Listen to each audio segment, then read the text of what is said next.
Good afternoon, everyone. Thank you for attending the Summer Strong Coordinating Entity 2023 Grant Information Session.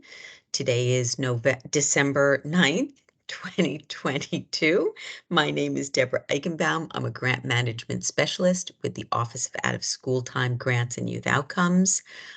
We do have a smaller group with us today. So we have Alex Brown from my office and Katrina Evans. If you guys want to come off mute and say hi, please do. Or we can just keep rolling. Hi, I'm Katrina Evans, Grant Management Specialist for the OST office. Alex Brown, Communications and Outreach Specialist with the OST office. And I'm just going to run through some of these slides. Most of you on the call already know this information, but in case anybody does want to access this later, then they'll have the information. So just regular housekeeping rules. If you're not speaking, please keep yourself on mute. If you have a question, either put it in the chat or raise your hand. And I don't think I'm forgetting anything else, but if so, I know one of my colleagues can tell me. All right, we can move on. Partnership roles. The funding for the Summer Strong Coordinating Entity 2023 RFA is made through the OST office, which is located in the Office of the Deputy Mayor for Education. Grant awards are contingent upon the availability of funds. This RFA is special to the other RFAs that are currently available in the sense that it is offered in partnership with the District of Columbia Department of Human Services and the District of Columbia Housing Authority. For the purposes of this grant, summer locations are determined by DHS or DCHA. The intent of the request for applications. The purpose of this grant competition is to provide high-quality, all-day summer camps for youth ages 5 to 17 that reside at either a DCHA or DHS community, which have traditionally been underserved communities in the past. One of the other purposes is to engage grassroots, community-based vendors to provide programming through subcontracts directly with the coordinating entity. And the coordinating entity will be responsible for organizing the subcontracts.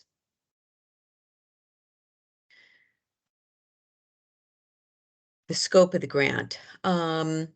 Organizations must demonstrate experience managing a summer camp or youth programming, experience managing subcontractors or the willingness to work with subcontractors, ability to implement an evidence-based practice that supports positive youth development, and the ability to subcontract and coordinate with grassroots entities to provide educational, social, emotional, and physical health opportunities and activities for school-age youth.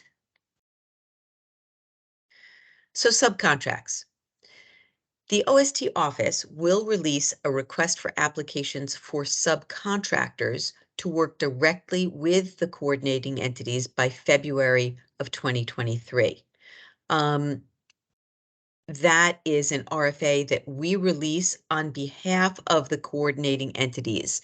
The reason that that's done from our office is if we waited till a coordinating entity was awarded the grant, there would be no time for them to then release requests for applications for subcontractors. So we do it on behalf of the coordinating entity, but we do not score or grade any of these applications.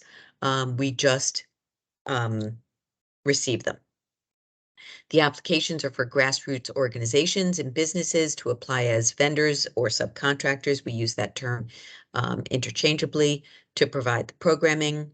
The coordinating entity grantees, with our help, with the help of the OST office, will receive the applications and use those applications to create the full-day summer camp. Grantees and subcontractors may not charge a fee to any district youth to attend the camp. Total amount of funding. Next slide, please, Alex. Thank you. The OST office anticipates awarding a total of up to $400,000 with grant awards up to $100,000 per grantee. The OST office maintains the right to adjust the grant award amounts, and grant awards are contingent on the availability of funds. Youth development outcomes. The intent of the RFA is to support organizations with the ability to coordinate high-quality summer camps that improve the educational, social, emotional, and or physical health outcomes of youth. The youth development outcomes and outcomes themselves are defined in the glossary, which you can find at the back of the RFA. So we can just go right through to the next slide. Target population and location. So these grants will be awarded to organizations that serve school-age youth. That is ages 5 to 17. Applicants must serve youth that reside in DHS or DCHA communities and explain the relationship to the identified community. In other words, your organization has been working on at this location for how long, just etc. Why are you choosing that location? The OST office, with the assistance of DHS and DCHA, will contact applicants regarding site locations, but may request a change to the location that the applicant has requested. Applicants who have experience delivering services at public housing or temporary housing communities may receive additional points. For DCHA locations, youth from surrounding neighborhoods are eligible to participate as long as they are district residents. And for DHS camps, those must be offered off-site, and transportation must be addressed in the application.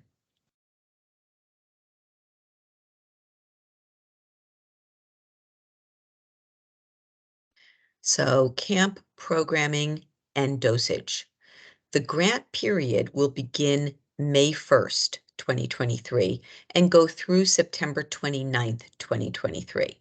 However, programming must take place between June 12th and August 26th. The reason that the grant period is longer is for obviously setup costs and for close down costs. If your camp goes through August 26th, you will have a program report that is due 1 month, 30 days after the last day of programming, and you may need to capture the individual's time who is providing that report. So the grant period is longer than the program period for a variety of reasons. The program must offer continuous services for a minimum of 8 hours a day, 5 days a week for 6 consecutive weeks over that program period, during that program period. Applicants must serve a minimum of 30 unduplicated youth by the end of the grant period. And the programs must maintain a adult-child ratio of 1 to 15. Specific weeks may be requested by the resident council, DCHA, or DHS.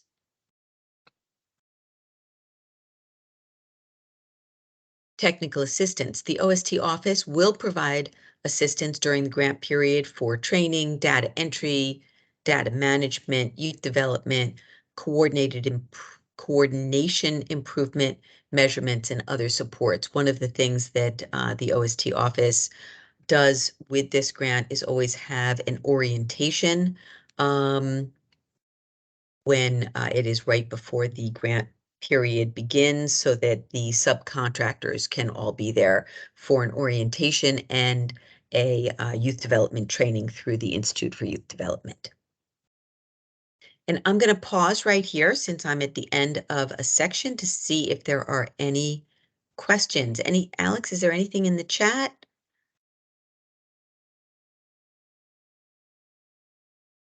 No, there's nothing in the chat at the moment. But if you do have any questions, please feel free to either put it in the chat, raise your hand, or come off mute, whichever one is most convenient for you. And we can definitely answer the question that way. All right, well then let's just move on. So eligibility and requirements.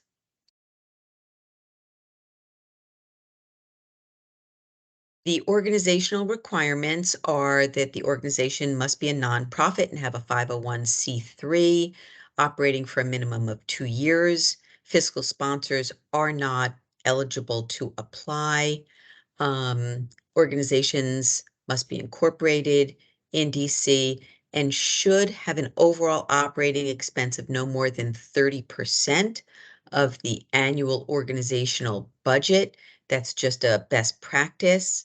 If the applicant is a prior or current Learn 24 grantee, they must be in good standing. And applicants may apply for multiple competitions, however, are only eligible to receive one Summer Strong grant award, with the exception of the Summer Strong Coordinating Entity grant.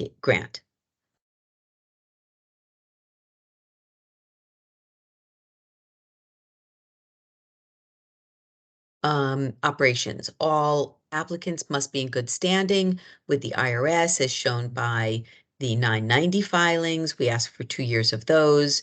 The clean hands, good standing, and basic business license. Clean hands and good standing need to be submitted within the last year.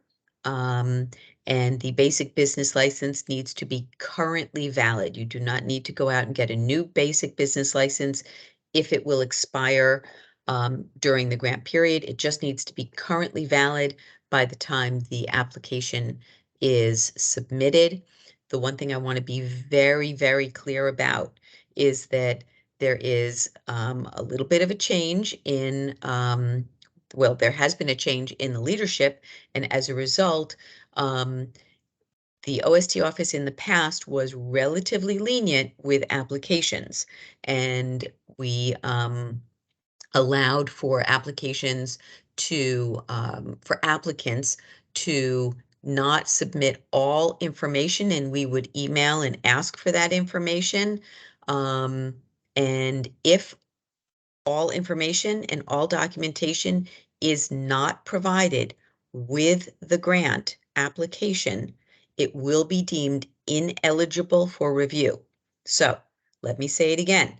Make sure that all of the documents requested in the application, which there's a full list, make sure that all of those documents are provided, and that they're within the right timeframes, etc.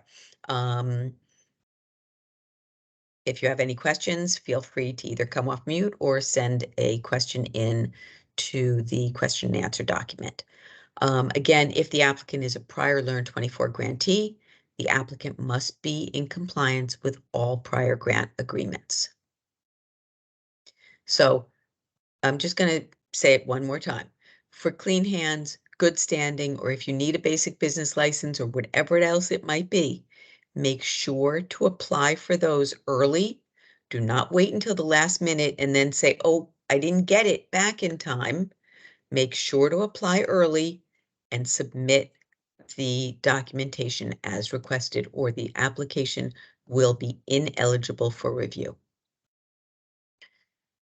Okay, specific requirements. Grantees will be required to comply with specific insurance requirements from DCHA and the government of the District of Columbia. Those insurance requirements are listed in the RFA. And that is only required if an organization is awarded a grant. We do not need to see that in the application.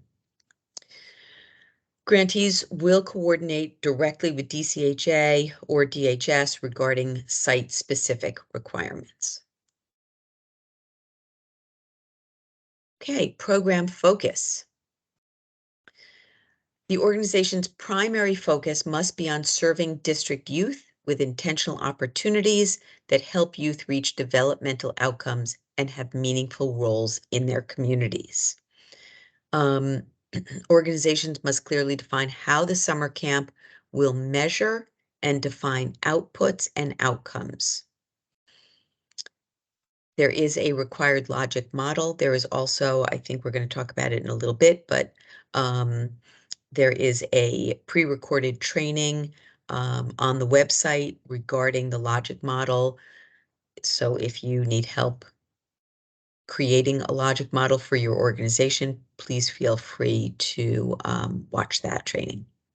Organizations must have demonstrated success managing youth programs at public housing or temporary housing communities, and or demonstrate the ability to coordinate youth programs at public housing or temporary housing communities.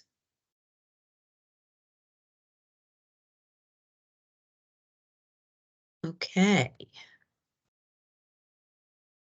We ask that the applicant provide a current balance sheet and profit loss statement, also known as an income statement, the last 2 years of the Form 990, 990EZ, or 990N, and any schedules filed, the board-approved organization budget, the program budget, and if organizations have revenues over $250,000, they must submit a copy of an audit conducted by an independent CPA done within the past 2 years. If an organization has an organizational budget under $250,000, they can submit either a financial review or an audit.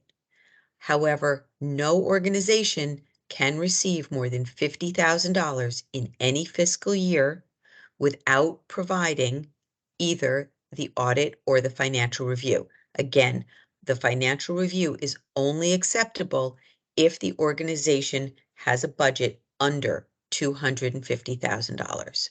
If the organization has a budget over $250,000, only an audit will suffice.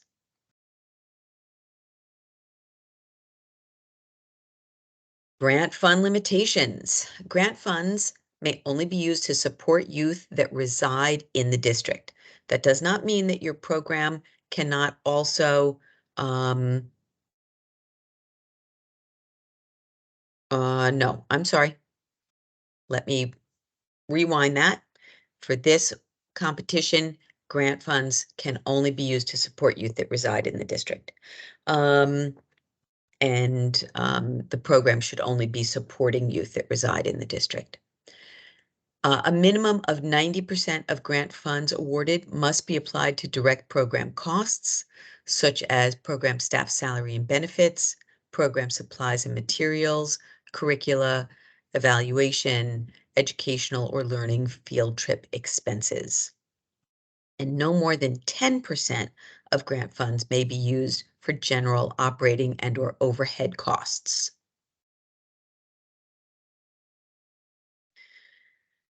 Grant fund limitations continued. Grant funds may not be used in conjunction with other DC government grants, such as the DOES or the SYEP grants that serve the same program and the same youth.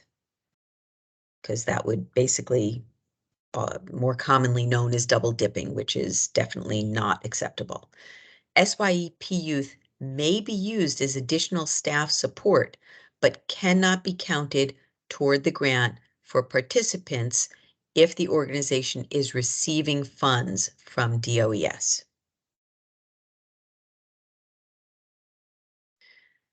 So the funding for subcontractors. Are we on the right slide, Alex?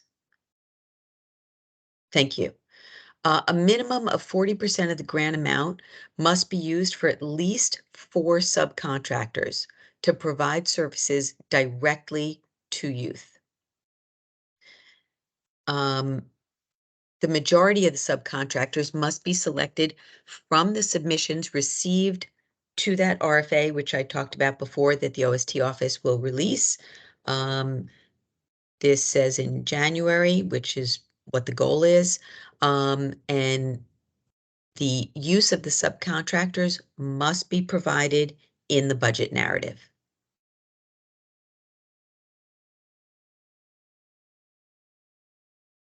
We talked about this briefly before. Grant funds should be used for direct programming costs. What wasn't discussed previously was that it said that indirect costs had to be 10%. There is an exception for that, had to be no more than 10% for indirect.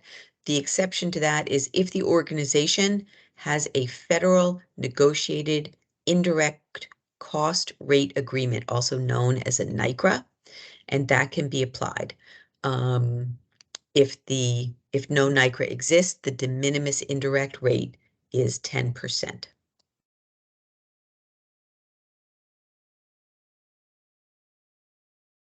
The Learn24 budget template, we do ask that organizations use the Learn24 budget template that we have provided. It is also, if you cannot find it, it is on the website, learn24.dc.gov.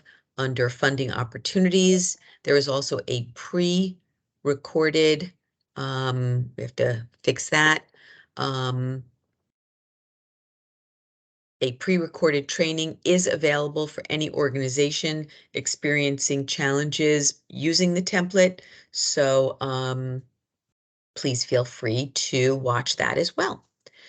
And I'm going to do 2 things right now. I'm going to thank you all for listening to me drone on for a bit. And I am going to pause and ask for any questions. And if there are none, I am going to hand the rest of the presentation over to Katrina Evans.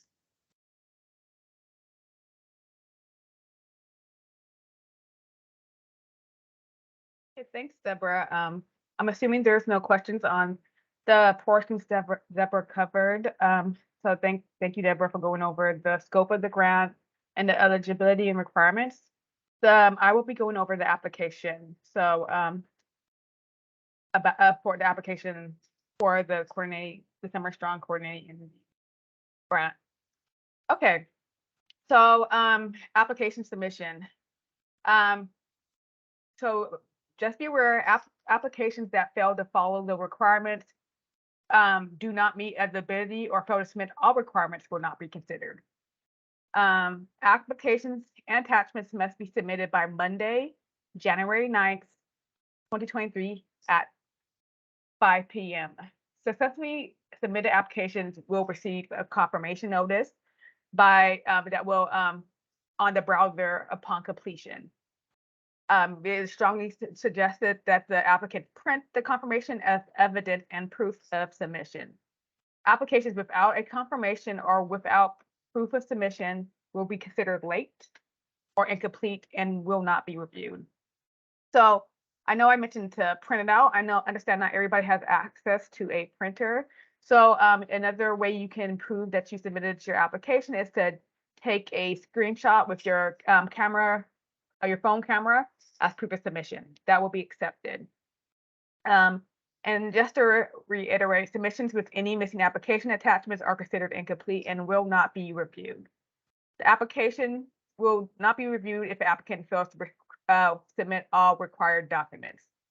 Additional documents that are not requested will not be reviewed and will be removed from the application materials. Also, documents that exceed the page limitations will not be reviewed. Okay, so I am on to the application submission process. RFAs are submitted through Seamless Docs. An account will need to be created if the organization does not already have an account with Seamless. So if you do not have one, you will be asked to register for Seamless Docs. So after that, you click on the link from the RFA to access the correct application. If the link does not appear, copy and paste it from the RFA. Attachments cannot be saved and must be saved at one time, although the cover sheet can be saved. So there will be a paper clip icon and a submit button. So use that to access the list of required documents and upload those documents. Okay, and then just as another thing, if there's a date associated with the document, make sure that that document the organization submits is within the date range provided. That could be the clean hands date ranges or like the BBL. So make sure those documents fit within the range that is on the application. Okay, so next I will go over the narrative. Okay, for the narrative is the part of the application where the applicant will supply a written statement of how it will, what will be, how it provide the services and the history and all of that stuff for the grant application. So responses should be written according to the sections in the same order to receive the maximum amount of points allocated. Organizing the narrative by sections within the corresponding header is strongly suggested. The narrative includes the budget narrative, but the actual budget calculations may be on separate documents and will not count towards the maximum number of pages. Some more information, specific information and results based on evidence should be included in the application. The application is an opportunity to show the reviewers the effectiveness of the program. The strongest applications include details on how evidence is collected, the data itself, program changes that have been made based on that data, and information on how that affects outcomes. This is exactly what we tell the reviewers.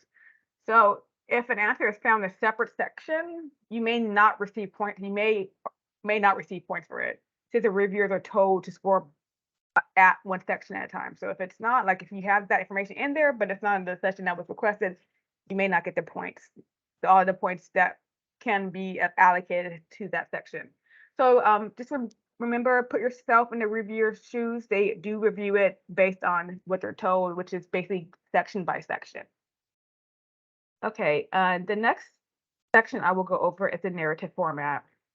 So these are the details of how the narrative document should be formatted. For the margins, please use 1-inch margins. The font, use 11-point Times New Roman font. Figures and captions can be in a font size 8.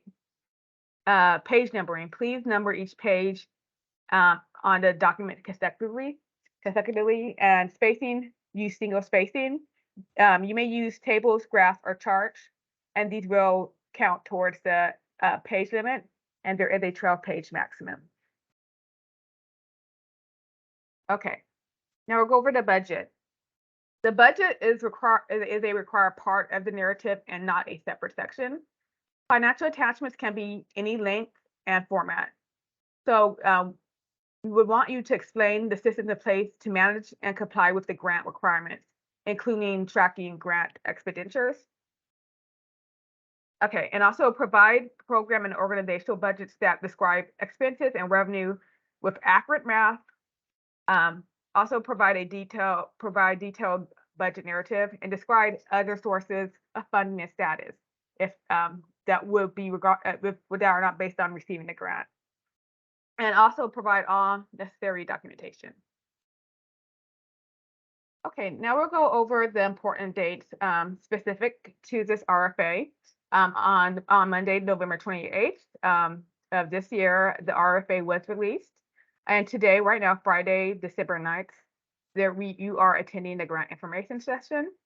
On Wednesday, January 4th of 2023 is the last day that questions may be submitted. Friday, January 6th, 2023 is the last day answers will be published. Also, the big deadline is Monday, January 9th, 2023, and for the applications, and they are due electronically by 5 p.m. In January 2023, if needed, we will contact applicants with who have applied with any questions that we may have to clarify anything in your application. And in March of 2023, awards will be announced via email. Okay, and the next section, the next slide is on workshops and questions. If you have any questions, please submit it to RFA Summer 23 at dc.gov. Questions and answers will be updated regularly, so please check often. The link for that can be found in the RFA. You can ask questions at any time. Also, there is a logic model. If you need you need to refer to how to create a logic model, there is Learn24 does have a pre-recorded workshop on how to create a program logic model, and it can be accessed on the Learn24 website at learn24.dc.gov. And that completes this section on the application. So I will pause right now to take any questions. And if not, I will go on to the review process, but I'll take a second. I don't see anything in the chat, so I will continue on to the review process. Okay, so on the review process, here's the scoring rubric. So the rubric consists of 4 sections. Each row will be scored from 1 to 4 points.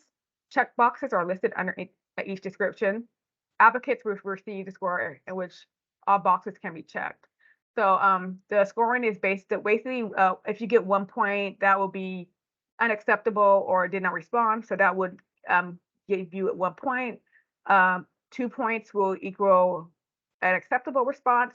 3 points, a good response, and 4 points is an excellent response. Read each section carefully. Boxes are listed under each point. To receive a score, all boxes must be checked in that box. Applicant will receive a score in which all boxes can be checked. And again, just to reiterate, there is a 12-page narrative in it. The next section is the on scoring and the amount that the amount of points that the score can be out of. It's on a 92-point scale as follows. Organization history, capacity, and relevant experience is 20 points. Subcontractors is 24 points. Details about the summer camp is 36 points, and the budget is 12 points. Okay, so the review process. I'll go over the review process. So the role of the reviewer is to review and score an application's content according to the rubric that was seen in the beginning slide. Each proposal will be reviewed by 3 reviewers using that scoring rubric. In the event that the 3 reviewer scores differ by 10 points, plus or minus, or more from the average score, a 4th review will be conducted. So after that 4th review is conducted, the score with the outlier will be discarded when ranking the applications. Also, keep in mind the district may provide additional preferences and priorities to make final awards decisions. And any application that scores 50% or less than the overall points available will not be eligible for funding. So I just want to also reiterate the point that the district may provide additional points for priorities to ensure equity through the district. So there will be some stuff that the district puts in place to ensure equity, so that is applied to the review process. Okay, and the next section for this particular RFA, there is a interview process.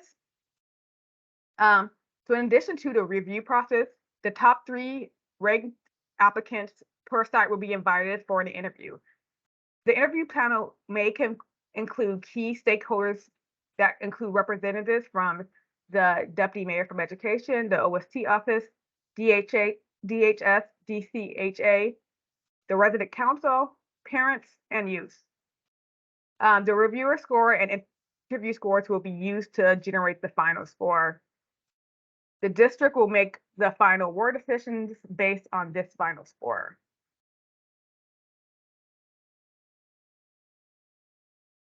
So right now, currently we at the OSC office, we are taking reviewers. We do recruit and accept reviewers who have a background and knowledge in youth development and youth programming. Our reviewers will be screened for conflicts of interest. Each reviewer will receive training on how to score using a scoring rubric, and also if you do apply to be a reviewer, you will review a mock application to see if you're a fit, and that would also allow you to continue on a process to become a reviewer for the OSD office. Okay, so the notification of awards. All applicants will be notified via email about the status of the award by March 2023 or sooner. And applicants will receive the reviewer score sheets in April of 2023. And also, applicants, this is very important. Applicants should ensure that RFA Summer 23 at dc.gov is on the list of acceptable email addresses. So to ensure you receive it, because it is common that some emails do route emails from that RFA Summer 23 at dc.gov to the spam or junk mail folder. So make sure it's on your list of acceptable email addresses so you won't miss any, like if you have questions to ask you during the month of January or for notifications. So please make sure that is on your list of acceptable emails. And as a final note, all funding decisions are final and not subject to review, appeal, or protest. Okay, so here are the grantee requirements. If awarded, the grantee will be required to attend all required meetings and activities, participate in research and evaluation activities, comply with the insurance requirements that are found currently in RFA, participate in administrative and programmatic site visits, ensure that all staff are acquired the required clearances as outlined in the RFA, and utilize the district's database, Learn24. And also to provide programmatic updates and the required reports, and provide financial documentation, and this includes invoices that are submitted to the DC vendor portal, as well as all supporting documentation that supports the line items on each invoice. The next slide is on application tips. So these are some tips that we have for you. Make sure the application follows the order in the RFA. Do not submit documents or materials that are not requested in the RFA. Like, for example, a curriculum or photos. Those are not requested. Please do not attach to your application. The budget narrative should be very detailed, show all the math based on each line item in the budget. Avoid general language and be detailed, especially regarding your organization's connection to community and community support for the program activities and schedule, and how you incorporate youth voice in the program design and evaluation, and how you are tapping into other revenue streams for your program. And also, just another tip: make sure that you have someone read your application, your narrative, your particular narrative, before submitting it, and understand the youth experience. What does it feel like to be in your program? Write it very early. Don't wait till last minute. Write this in advance. Have a friend, board member, colleague read the application and score it using the rubric we have attached. And ask them to be tough. They're not doing you any favors if they review it and kind of do it with a positive angle. Do it as tough as possible, because this is a competitive grant, so make sure they are very tough. Just important to read the RFA very carefully, not just the questions for a narrative. Use a rubric when responding to the questions asked, since this is the exact tool that the reviewers will use. So make sure to, when you're reviewing it, keep that rubric in mind, because that's what the reviewers are using. And another tip, I know I'm giving this to my colleague Alex, but to me the deadline is January 9th, but it is always encouraged to not wait until that last minute. Do it in advance, submit in advance a week before, because to me the earlier the better. To me, applications could be, when you do it at the last minute, you're literally just typing it up, and maybe it may not be the best quality. So to me, it's definitely preferable to submit your application advance of our deadline that we have posted, and again, and have it reviewed before that deadline. So you're not going to last minute trying to find documents and attachments. So you would be well prepared. So that is it, and that concludes this section. And if there's any questions, I don't see any in chat, but if you have any questions, you could on the section I went over or anything else, you can ask them now.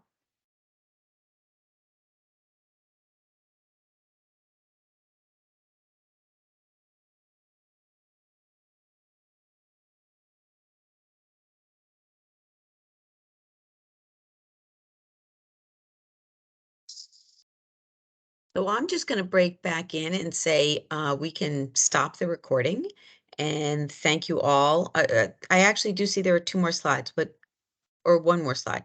Is that just a thank you? Contact, always important. Oh yeah, and if you have any, Rita, that's important. Any questions, please contact that learn24@dc.gov. So any questions, you can always contact that email address. And of course, as Katrina said before, summer, RFA 23@dc.gov. Really important email address. Any questions for the question and answer document, please feel free to reach out to RFA summer 23@dc.gov. Okay. Yeah, I think we can